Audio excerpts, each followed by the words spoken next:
গাজর নিয়েছে, গাজরটা তোমরা কম বেশি করে নিতে পারো। এবার এখানে গ্রেটারের সাহায্যে গ্রেট করে নেব, বা তোমরা একদম পাতলা পাতলা করে কেটে নিতে পারো, যেটা তোমাদের সুবিধা হয়। কিন্তু আমার মনে হয় এইভাবে গ্রেট করে তারপর গাজরটা মিক্স করলে খুব ভালো মিহি হয়। আর একটু পাতলা ছোট ছোট করে কেটে তারপর যদি মিক্স করতে যায়, অনেক সময় দেখা যায় গাজরটা দানা থাকে, আর দানা দানা গাজর থাকলে কিন্তু একটুও ভালো লাগবে না। প্রথমে এই গ্রেটারটা দিয়ে সব গাজরগুলো মিহি গ্রেট করে নেব। বন্ধুরা এখানে দেখো সব কটা গাজরে কিন্তু এইভাবে গ্রেট করে নিয়েছি। এই গোড়ার অংশগুলো আমি ফেলে দিয়েছি। এবার এটা আমি পরিষ্কার করে নিলাম। এবার এখানে একটা মিক্সচারের বাটি নিয়ে নিলাম, এর মধ্যে সব গাজর আমি নিয়ে নেব। যে গাজরটা অনেকটা, তাই আমি মিক্সচারের বাটি বড়টা নিয়েছি। তোমরা ইচ্ছে করলে ছোট বাটিতে দুইবারও করে নিতে পারো। এই গাজরের মধ্যে সামান্য একটু জল দিয়ে দিলাম, খুব বেশি কিন্তু দেব না। এই গাজরটা একদম মিহি পেস্ট করে নিয়ে আসছি। বন্ধুরা এই গাজরটা দেখো একদম মিহি পেস্ট করে নিয়েছে। প্রথমে একদম যদি মিক্স করে গ্রেট করে দেখো, পেস্টটা কিন্তু খুব সুন্দর হয়। আর অল্প জলেই তোমরা কিন্তু এইভাবে পেস্ট করে নিতে পারবে। এদিকে কড়াইটা বসিয়ে দিয়েছি, এর মধ্যে দেখো 1 চামচ আমি গলানো ঘি নিলাম। প্রথমে ঘিটা একটু গরম করে নেব। গরম হয়ে গিয়েছে, এখানে যে পেস্টটা করেছে আমি পেস্টটা এর মধ্যে নিয়ে নিলাম। এখন মিডিয়াম টু হাই আগুনে 3 থেকে 4 মিনিট নেড়ে চেড়ে নিতে হবে। এর মধ্যে যে জল ভাবটা আছে, এই জল ভাবটা কিন্তু পুরো টানিয়ে নিতে হবে। এখানে দেখো ঘিয়ের সাথে নেড়ে চেড়ে মিশিয়ে নিয়েছি। এবার এর মধ্যে খুব সামান্য পরিমাণে লবণ দিলাম। লবণ দিলে এর স্বাদটা কিন্তু ব্যালেন্স হবে, খুব বেশি কিন্তু লবণ দিতে হবে না। একটা মিষ্টি খাবার তৈরি করবো, তাই স্বাদটা যেন ব্যালেন্স হয় সেই হিসাবেই কিন্তু আমি লবণটা নিয়েছি। এইভাবে কিছুক্ষণ নেড়ে চেড়ে নেবো, মানে এটা কিন্তু পুরো টানিয়ে নিতে হবে। বন্ধুরা 2 মিনিট নেড়ে চেড়ে নিয়েছে, অনেকটাই কিন্তু জল টেনে নিয়েছে। এবার এর মধ্যে 2 চামচ চিনি নিয়ে নিলাম। খুব বেশি মিষ্টি দেব না, কারণ পরে কিন্তু আরও মিষ্টি পড়বে। শুধু এর মধ্যে 2 চামচ মিষ্টি দিয়েছে, এর স্বাদটা যাতে ঠিকঠাক থাকে তার জন্য। এবার আবারও কিন্তু মিডিয়াম টু হাই আগুনে এটা আরও কিছুক্ষণ রান্না করে নেবো। একদম কিন্তু মিডিয়াম আগুনে করা যাবে না, তাহলে কিন্তু অনেকটা সময় বেশি লাগবে। আর গাজরের থেকে দেখো কতটা জল ছাড়ছে, চিনি দেওয়াতে কিন্তু আরও জল ছাড়বে। মিডিয়াম টু হাই আগুনে কিন্তু এটা টানিয়ে নিতে হবে। এখানে গাজরটা একদম টানিয়ে নিয়েছি, এইভাবেই কিন্তু টানিয়ে নিতে হবে। আর এই পর্যায়ে কিন্তু গাজরের মধ্যে 1 ফোঁটাও জল নেই। এবার এর মধ্যে 250 গ্রাম উষ্ণ গরম দুধ নিলাম। দুধটা কিন্তু আগে থেকে ভালো করে জাল দিয়ে নিতে হবে। দুধটা দেবো তখন গ্যাসের আগুনটা কিন্তু একদম মিডিয়াম টু লো করে দেবো, খুব জোরে কিন্তু জাল দেবো না। এবার দুধটা গাজরের সাথে নেড়ে চেড়ে মিশিয়ে নিলাম। এখন এর মধ্যে এই বাটির, এখানে দেখো 1 বাটির একটু বেশি, মানে এখানে 150 গ্রাম সুজি আছে, এর মধ্যে আমি সুজিটা নিয়ে নিলাম। এটা তোমরা কম বেশি করে নিয়ে নিতে পারো। এখানে আমি 250 গ্রাম দুধ দিয়েছি, 250 গ্রামের জন্য 150 গ্রাম। আর যখন আমি সুজিটা দেবো একদম কিন্তু মিডিয়াম টু লোয়ে রাখতে হবে, কারণ এই সময় কিন্তু খুব জোরে কিন্তু আগুন দেওয়া যাবে না। এবার সুজিটা এর সাথে নেড়ে চেড়ে মিশিয়ে আরও কিছুক্ষণ, মানে একটু সময় ধরে কিন্তু এইভাবেই করতে হবে। একটু সময় ধরে করলে সুজিটা কিন্তু এর সাথে খুব সুন্দরভাবে মিশবে। এর মধ্যে আলাদা করে কিন্তু আমি আর জল দেবো না, কারণ জল দিলে এটা কিন্তু খেতে একদম ভালো লাগবে না। অবশ্য তোমরা চেষ্টা করো একটু দুধ দিয়ে করার জন্য, দুধ দিয়ে করলে খেতে কিন্তু দুর্দান্ত লাগবে। কিন্তু এইভাবে অনবরত নাড়তে হবে, কারণ এইভাবে যদি না নাড়ি তাহলে নিচে দিয়ে কিন্তু ধরে যেতে পারে। আর নিচে দিয়ে যদি পুরো লেগে যায় তাহলে কিন্তু খেতে একদম ভালো লাগবে না। যতক্ষণ না এটা পুরো টানিয়ে নিচ্ছে ততক্ষণে কিন্তু এভাবে নেড়ে চেড়ে নেব। বন্ধুরা দেখো হয়ে গিয়ে তার কড়াই থেকে কিন্তু ছেড়ে দিচ্ছে। এই অবস্থায় আমি নামিয়ে নেব। এদিকে একটা থালার মধ্যে আমি সবটাই নামিয়ে নিচ্ছি। দেখো কতটা গাঢ় হয়েছে। এইভাবেই কিন্তু একদম ভালো করে টানিয়ে নিতে হবে। আর এটা কিন্তু প্রচণ্ড গরম, এখন কিন্তু হাতে ধরা যাবে না, তাই কিছুক্ষণ আমি ঠান্ডা করে নেবো। ঠান্ডা করার জন্য এভাবে একটু ছড়িয়ে দিলাম, তাহলে কিন্তু তাড়াতাড়ি ঠান্ডা হয়ে যাবে। এভাবে আমি 5 মিনিট রেখে দেবো। মিনিট পর চলে এসেছি, আর এদিকে দেখো ব্যাটারটা ঠান্ডা হয়ে গিয়ে হাতের মধ্যে আমি একটু ঘি মাখিয়ে নিয়েছি। আর ঘি মাখিয়ে নিলে এটা মাখতে কিন্তু খুব সুবিধা হবে। এখানে কিন্তু আমি আর আটা ময়দা কোনো কিছুই দেবো না। এবার নর্মালি আমরা যেরকম আটা মাখি সেরকমই কিন্তু আমি মেখে নেব। এখানে কিন্তু তোমরা আটা বা ময়দা কোনো কিছুই কিন্তু লাগবে না, এইভাবে ভালো করে মেখে নিতে হবে। বন্ধুরা এখানে দেখো মেখে নিয়েছে, খুব বেশি নরম বা খুব বেশি কিন্তু শক্ত করিনি। এবার দেখো এখান থেকে আমি গোলা করে এরকম একটু বড় বড় করে নেবো। দেখো এরকম করেই কিন্তু আমি সব কয়টা করে নিচ্ছি। এখানে মোট 5টা গোলা হয়েছে। আমরা যেরকম রুটি করি রুটির থেকে কিন্তু একটু বড় বড় করে নিতে হবে। এবার এখানে আমি একটা বেলনি নিয়ে নিলাম। বেলনির উপরে আমি সামান্য তেল নিয়ে নিলাম। আমি এখানে তেল নিয়েছি, তেলের পরিবর্তে তোমরা কিন্তু ঘিও নিতে পারো। তেলটা প্রথমে পুরো বেলনিতে ভালো করে এইভাবে লাগিয়ে নিলাম, তাহলে বেলনির গায়ে কিন্তু লেগে যাবে না, আর খুব সুন্দরভাবে বেলে নিতে পারবো। আমি তেল দিয়ে বেলছি, তোমরা ইচ্ছা করলে কিন্তু ময়দা দিয়েও বেলতে পারো, কিন্তু আমার মনে হয় ময়দার থেকে তেল দিয়ে বেলা বেশি ভালো হবে। এবার হালকা হাতে বেলে নেব, খুব বেশি কিন্তু আমি চাপ দেবো না। এটা নিয়ে এইভাবে আমি বেলে নিচ্ছি, মোটা করে বেলতে হবে, খুব বেশি পাতলা করব না। বেলা হয়ে গিয়েছে, আর এখানে দেখো এরকম একটা বাটি নিয়েছি, বাটির সাহায্যে প্রথমে এইভাবে আমি গোল করে নেবো।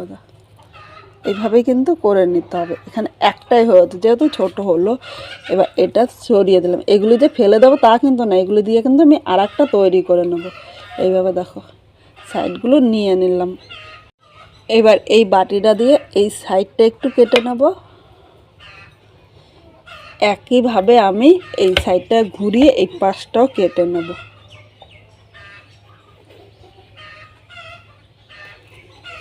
দেখো এইভাবেই কিন্তু তৈরি করে নিতে হবে। কি সুন্দর হয়েছে।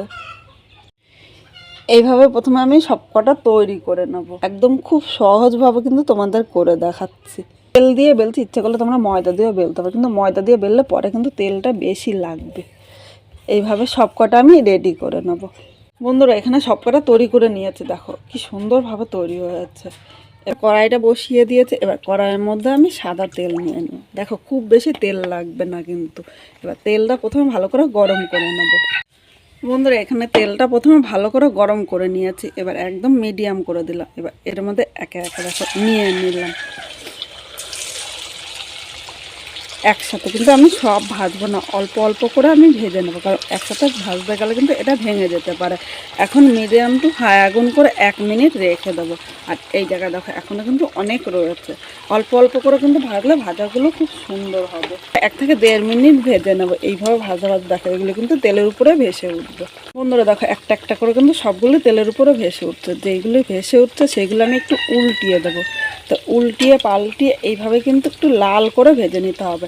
আর একদম কিন্তু মিডিয়াম টু হাই আগুনে ভাজতে হবে, কারণ একদম মিডিয়াম আগুনে ভাজলে কিন্তু ভালো হবে না, একে একে কিন্তু সবকটাই ভেসে উঠবে। এটা যেটাই ভেসে উঠবে সেটা এইভাবে উল্টিয়ে নেবে। এভাবে উল্টিয়ে নিলে খুব সুন্দরভাবে ভাজা হবে। খেতে অনেক রকমভাবে খেয়েছে, একবার এইভাবে খেয়ে দেখতে পারো। এই পিঠাটা খেতে এতটাই সুস্বাদু হয়, ভাবে একবার যে খাবে সে কিন্তু বারবার বলবে এইভাবেই করে দেওয়ার জন্য। সুন্দর ভেসে উঠেছে এভাবে। এবার আমি একদম মিডিয়াম করে দিলাম, মিডিয়াম আগুনে এবার লাল করে ভেজে নেব। প্রথমে কিন্তু একটু মিডিয়াম টু হাই আগুন করতে হবে, কারণ মিডিয়াম আগুনে কিন্তু এগুলো ভালো হবে না। যখন এরকম সবকটা ভেসে উঠবে তখন তোমরা একটু মিডিয়াম আগুনে হালকা লাল করে ভেজে নেবে। বন্ধুরা এগুলি লাল করে ভেজে নিয়েছি, এবার এইটা ছাড়িয়ে আমি এরকম একটা ঝাঁঝরি নিয়ে নিলাম, তাহলে খুব সুবিধা হবে। এর মধ্যে কিন্তু খুব তেলগুলো তাড়াতাড়ি পড়বে। যখন আমি তুলবো এটা মিডিয়াম টু হাই আগুন করে তুলবো, তাহলে এর মধ্যে কিন্তু তেল থাকবে না। এই দেখো তুলে নিলাম। এভাবে 1 মিনিট রেখে দেবো, তাহলে এর থেকে কিন্তু তেলটা পড়ে যাবে না। এবার থালার মধ্যে নামিয়ে নিলাম। একইভাবে আমি এই বাকিগুলো ভেজে নেব। বন্ধুরা এখানে দেখো সবকটা আমি ভেজে নিয়েছি। এবার এদিকে আর একটা আমি সিলভারের বাটি বসিয়ে দিলাম, এর মধ্যে আমি দুধ নিয়ে নিলাম। এখানে আমি 500 দুধের জাল দিয়ে 250 গ্রাম করে রেখেছিলাম, আবারও দুধটা এখন ভালো করে জাল দিয়ে নেব। এখানে দেখো আমি হাফ বাটি চিনি নিলাম, তোমরা যেরকম মিষ্টি খাবা সেই হিসাবেই কিন্তু নিয়ে নেবে। এখন দুধটা ভালো করে জাল দিয়ে নিতে হবে, আর এর মধ্যে চিনিটাও কিন্তু দুধের সাথে খুব সুন্দরভাবে মিশে যাবে। এবার এই দুধের মধ্যে একটু এলাচ ফাটিয়ে দিলাম, আমার কাছে এলাচের গন্ধটা খুব ভালো লাগে। এলাচটা নেড়ে চেড়ে মিশিয়ে নিয়েছি। এখন 1 থেকে 2 মিনিট দুধটা কিন্তু জাল দিয়ে নিতে হবে। দেখো দুধটা কিন্তু একবার আমি জাল দিয়ে অনেকটা ঘন করেছি। 500 দুধ নিয়েছিলাম, 500 দুধ জাল দিয়ে আমি 250 গ্রাম করে নিয়েছি। একটু দুধটা গাঢ় গাঢ় হলে ভালো হয়। তোমাদের কাছে যদি শুধু লিকুইড দুধ থাকে, আর এর সাথে কিন্তু তখন একটুখানি পাউডার দুধও মিশিয়ে নিতে পারো। এটা যেহেতু আমাদের বাড়ির গরুর দুধ, তাই আমি 500 দুধ জাল দিয়ে ঘন করে নিয়েছি, আলাদা করে কিন্তু আমি আর পাউডার দুধ দিইনি। এখানে দেখো দুধটা জাল দিয়ে নিয়েছি, এবার গ্যাসটা আমি বন্ধ করে দিলাম। এই গরম গরম দুধেই কিন্তু দিতে হবে। দেখো গরম গরম দুধে আমি সবগুলো নিয়ে নিলাম, তাহলে এর মধ্যে কিন্তু খুব সুন্দর রস ঢুকবে। অবশ্যই তোমরা চেষ্টা করো একটু গরম গরম দেওয়ার জন্য। এবার এই দুধের সাথে সব কিছু নেড়ে চেড়ে মিশিয়ে নিলাম। অনেকে তো অনেক রকমভাবে পিঠে খেয়ে থাকে, এবার এই পিঠেটা খেয়ে দেখতে পারে। দেখতে যতটা সুন্দর না হয়, খেতে কিন্তু ততটাই সুস্বাদু হয়।